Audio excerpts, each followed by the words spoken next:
En el fascinante universo de las bebidas, encontramos la efímera danza de la materia transformada en una experiencia sensorial única. La gastronomía líquida es esencia, es bienestar, alegría, energía, cultura, celebración, territorio.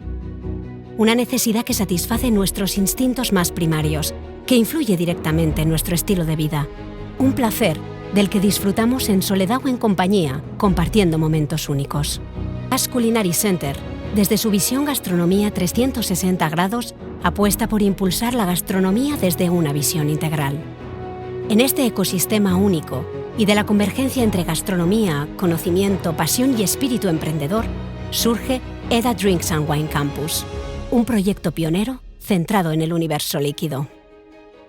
Edda Drinks and Wine Campus cambiará la forma en que entendemos el mundo del vino y las bebidas.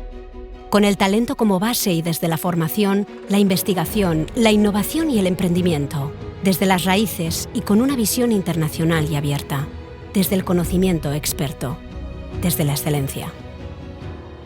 El vino es algo más que una bebida, es la esencia misma del territorio, de su paisaje, de su cultura.